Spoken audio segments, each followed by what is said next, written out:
Hello, hello, blissful parents. Michelle Abraham, your host. I am here today with an awesome guest for you. His name is Raja Vaidya, and Raja is known as Coach Raja, and he is a triple threat of science for the mind, karate for the body, and music for the soul. We're going to hear all sorts of fun things, but before we do, let me just say hi. Hi, Raja. How are you doing today? Oh, I'm fantastic, Michelle. Thanks for having me here today.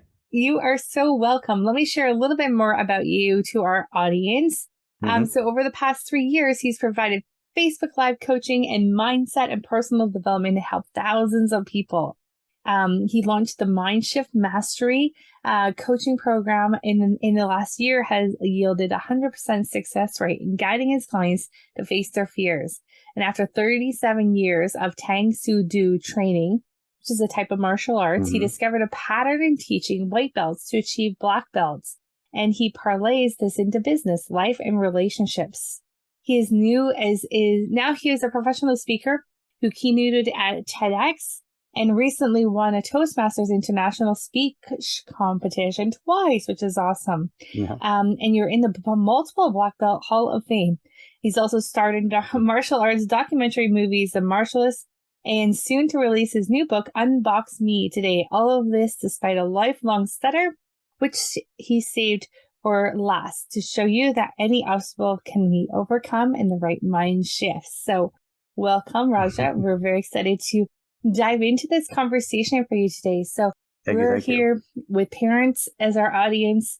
We have kids. We have kids that are growing up really fast and they're lacking some of that confidence and some of that I would say mental health, and we're having some major issues, right? So, I would love to hear what some of your experience has been with like getting into martial arts for kids, and obviously it's done a world of difference for you. Well, one of the main things is that when I was a kid, I got bullied severely because of my speech. I thought I grew up with 3 strikes. I was number one. I'm a first generation immigrant, So I stuck out like a sore thumb in my 99% white school district. Second thing, I was this skinny, scrawny Indian kid with big Coke bottle glasses. So that just made me stand out even further.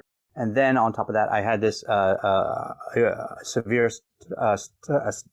stutter. So I thought I had 3 strikes growing up, but instead, I used that as fuel to power me forward, because I think a lot of times people forget that, your brain is the mind of the engine, of like a race car, but your attitude is the fuel that drives it. So if you have a bad attitude, you're not going to go very far. But if you have good attitude, you can win the race. And that's what I realized early on. Yeah. And this is where you're taking your white belts and turning them into black belts. And that's not a normal thing in karate or in any martial arts. Like that's very difficult thing to do. So what obviously has come back to attitude, am I right? Yes. Well, here's the thing. Like if I may, when a student comes in to our karate school and they join, I always say, welcome to the Vaidya martial arts family. So number one, they're not joining a karate school, they're joining a family. And to make them feel like family, everybody, whoever shows up in the door, the parents, the grandparents, whoever it is, aunts and uncles, if they want to bring their friends to kind of sit and watch a class sometimes, that's all good. Because we want them to feel like this is like your living room and we're just training really hard for something that we care about. And that mind shift alone starts to shift people, because truly, in the past 37 years of teaching Tang Soo Do, I've actually evolved my system. So we've gone from doing only Tang Soo Do to also including kickboxing, jiu-jitsu, Krav Maga, and then I opened up my own school because I was teaching for my teacher for 25 years. And I opened up my own studio, and then I started. I got certified in the samurai sword by the New Jersey State Black Belt Association, and then on top of that, I also started to learn Wing Chun, which is Bruce Lee's first style, and my teacher was 4 generations down from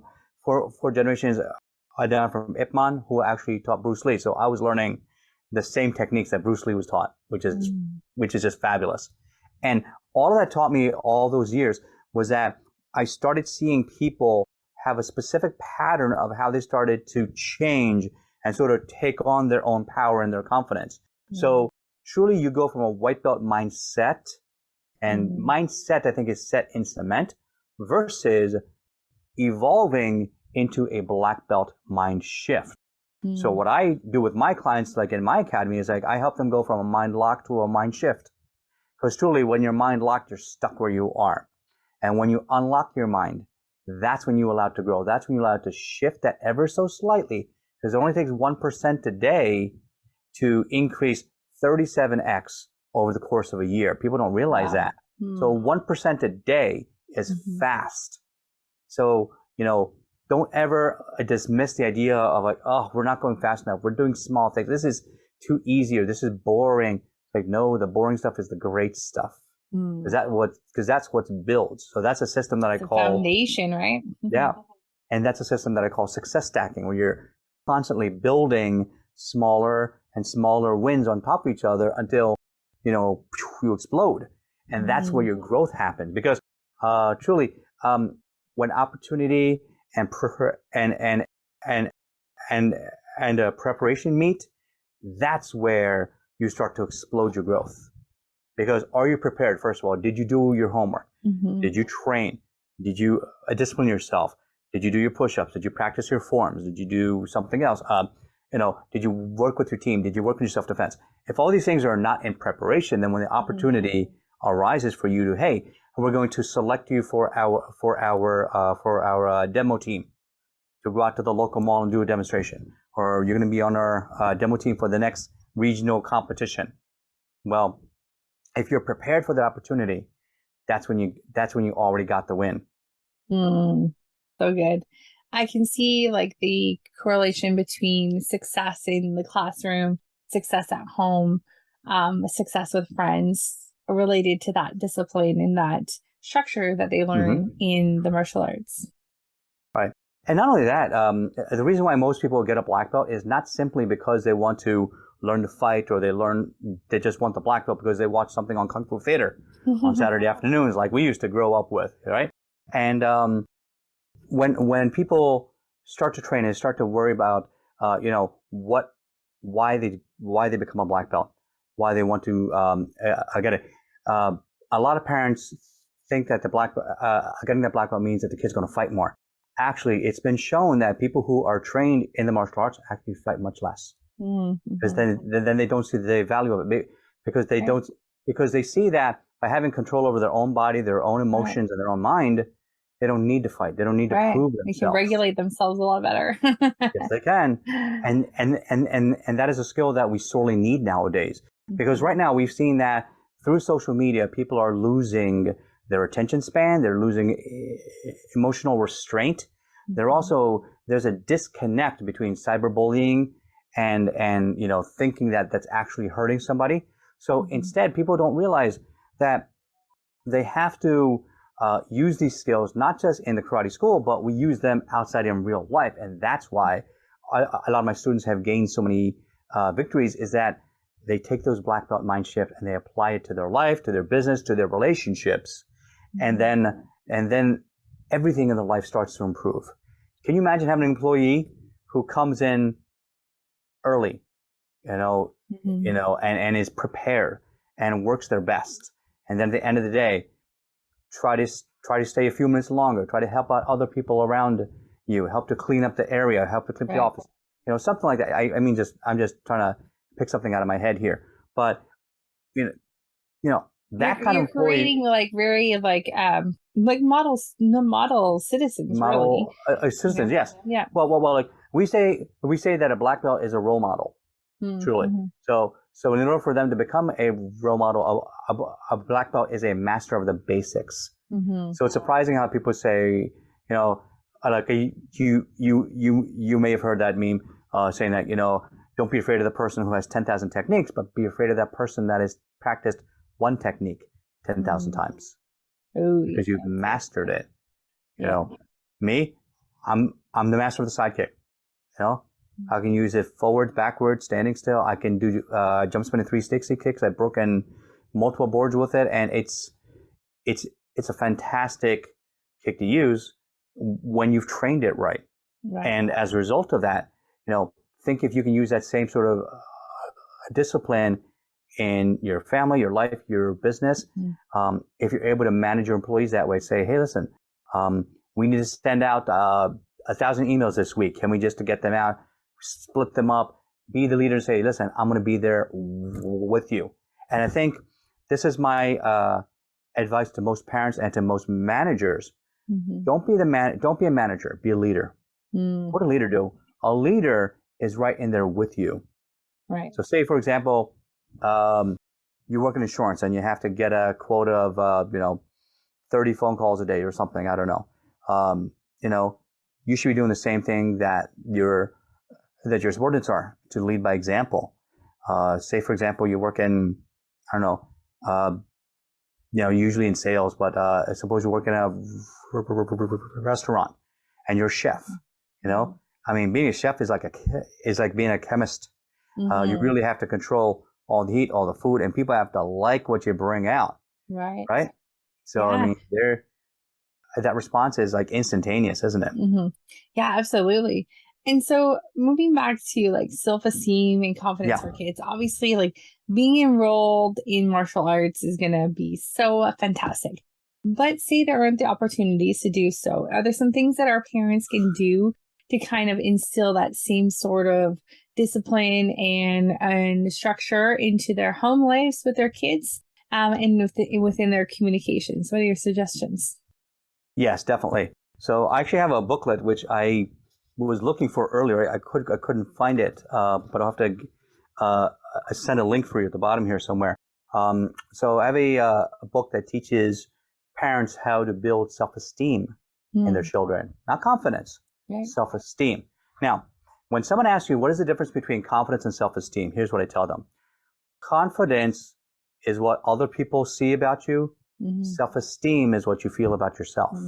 What you believe about yourself. And exactly what you believe about yourself. So, other people may see, you've seen people who, say you got the kid who like never got a shot in the game. And then in the last game of the basketball season, they shoot the buzzer beating shot and they won the game and the team goes wild.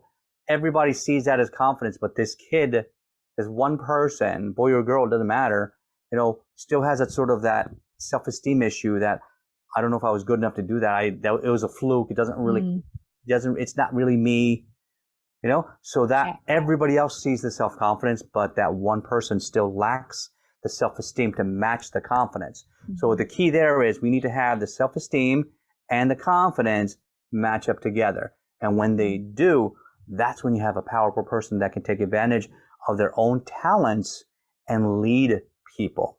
So go ahead. All right. So then here's a few things that parents can do to help build their self-esteem in their children. First thing is don't, as hard as it is to do, don't only reward your kids for achieving the end point of a goal. Reward them also for saying, I'm so proud of you just for trying. And when you're walking by and you see your kid doing their math homework, you say, wow, I'm so proud of you for doing your math homework on your own. Now notice, for the next 15, 20 minutes, they're just smiling inside. They're beaming because they got a reward without even trying. And now they don't have to wait till the end to be rewarded. They're being rewarded for 15 minutes. And it wasn't results oriented either. That's not at all. Not at all. Right? Yeah. And that's why I point that out. A lot of parents, and including me, I used to only be a results-oriented person. I would say, you know what? I'll give you a pat on the back once you're done. Once you're done. Now what I tell my son is like, every time he goes out to cut the lawn, I'm so proud of him now. I always tell him, you know what? You're doing a good job. You're such a good kid. I'm so glad that you can help me with this. So he does the front yard and I do the backyard now. And that's kind of some of our father-son bonding time, because that's when we can chit-chat a little bit. So that's the second thing that parents can do is, while your kids are out doing chores, are you being the role model to your children? Are you helping them with it?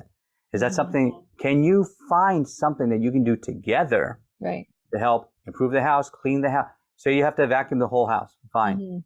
Take away the Roomba, Get one of those old-fashioned vacuums and start saying, hey, son, daughter, help me out. Hey, can you move the sofa? Can you raise the cushions? Can you do this? Oh, now we got to go up and down the steps. Can you hold the tube? Oh, can you pull the cable out? Yeah, and kids love to be helpful, right? They feel all good of about us, helping. exactly. And all of a sudden you say, you know what? You're a great helper. All of a sudden, for the next 20 minutes, they're going to be smiling inside. So you see what I'm doing here? Yeah. Yeah. This is about progress in progress. As soon as you do that, as soon as you acknowledge that, you'll start to see that your relationship with your children improves. Third thing is, give them a challenge. And I'm going to tell you why this is so important. Suppose your kid asks, hey, like I want a new iPad. Okay, here you go. You go to the store next day, you buy it for them, and now it's in their hands. What did they learn from receiving that iPad? They ask and they Nothing. shall receive, but there's nothing. Nothing. Ask and you shall receive, right? Right? Instead, here's a little story that puts this into perspective. There were two gardeners, okay? Gardener 1, gardener 2. So gardener 1, they have a fence between their 2 yards. And the first person puts a bunch of flowers or bushes along the fence line. The second gardener does the same thing. The first one gives the flowers, go say flowers.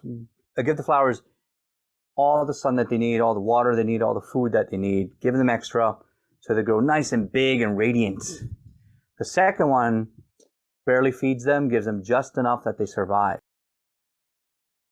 And they both love their garden, don't they? Right? They do. They both. But they love it in 2 different ways. So after a couple of weeks, the first gardener's plants look nice and big and beautiful and tall. The second ones they still look nice. They're not quite as big, they're not quite as tall, and they still look healthy. When the first a severe storm comes, the next day, the first gardener's flowers have been torn out by the wind, by the rain, by the thunder, and they've been pulled out by the roots. The second gardener's flowers, who didn't feed it as well, his flowers were fine.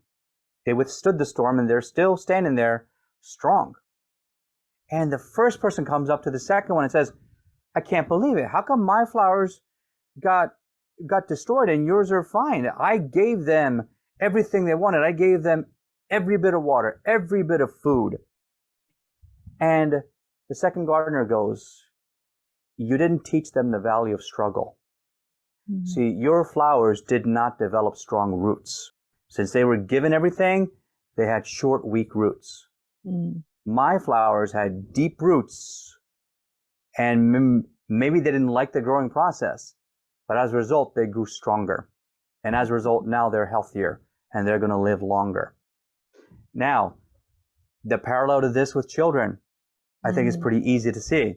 If you give your children everything, but don't teach them to struggle, you missed the goal as a parent.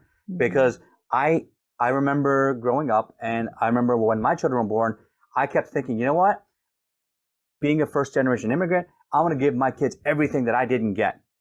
You know, they're going to get to eat ice cream anytime they want. They can play whatever video games they want. They can, now we have TV and internet and tablets and everything, and I'll give them everything. And at some point, I remember something clicked when my daughter had said, God, this internet's too slow.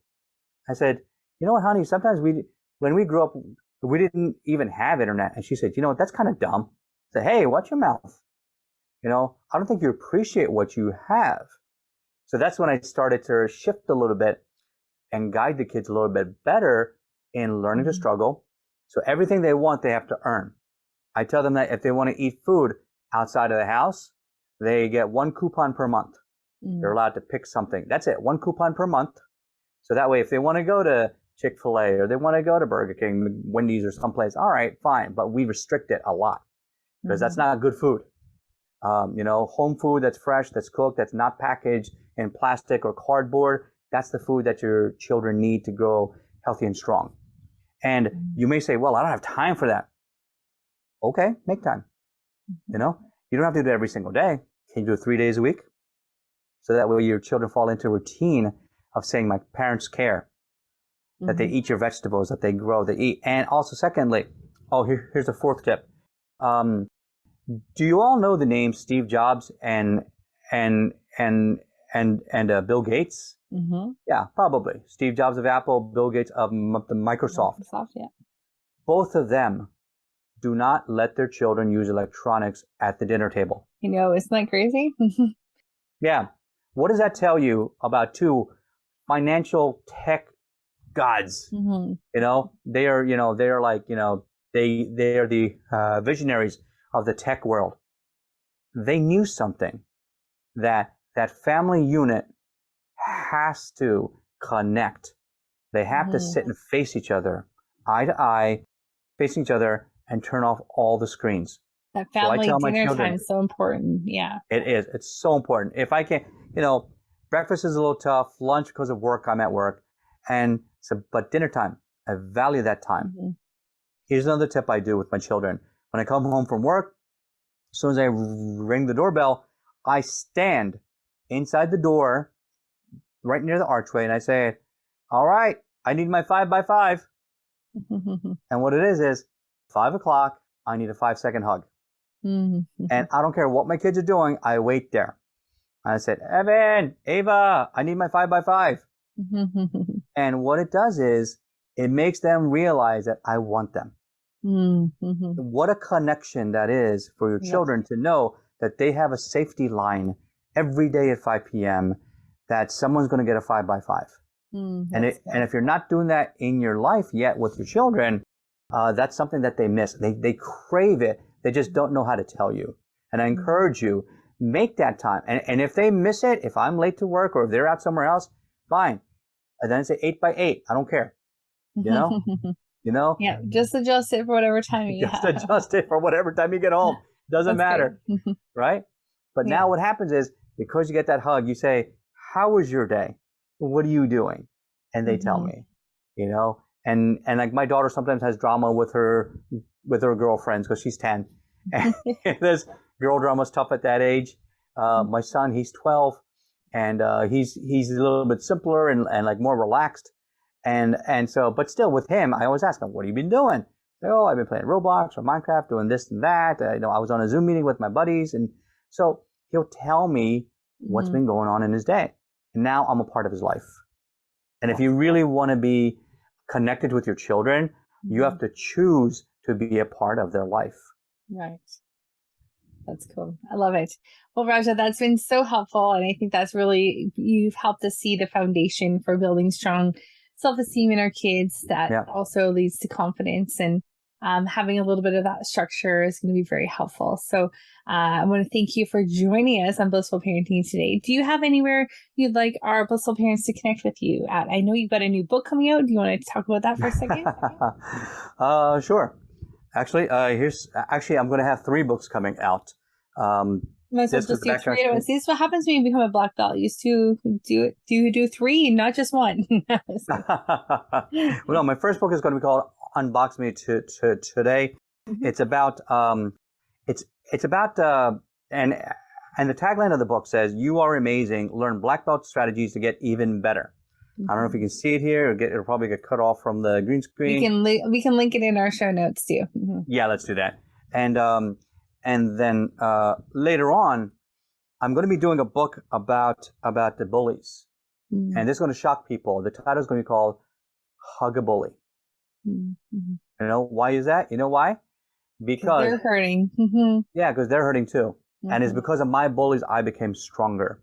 They taught me to face my struggle and my fears and to grow stronger. As a result, now I'm a self-made entrepreneur. I've worked in cancer research for 25 years, having recently left Johnson & Johnson. And I've been so proud of, I've been on the teams that helped to bring to market amazing drugs like Imbruvica, Zytiga, Darzalex, Carvykti, Teclistamab. And for me to now to be my own boss, because I shifted my mind, because truly our educational system teaches everyone to become a employee. Mm-hmm. They don't really teach you how to be an innovator and a creator, how to get into STEM-based kind of positions, and also how to be independent, because our tax code is also written for the large corporations. So I want to encourage you, just like I did for my son, like he's on the ASD spectrum. So this past April, he just launched his own Etsy store, which I help with, obviously, and he now sells custom painted magic wands. Awesome. I love it. And then he has a seasonal wand. You can pick 2 different colors. There are seasonal ones like for every holiday. And now I gave him the idea also. It's like, well, why don't you sell graduation wands as a gift? People would eat that up. So now he came up with that idea too. And so as a result, now he's got some sales starting to come in. And, is he going to be rich by it? I don't know. Probably not. But the whole point is now he understands how to start a business.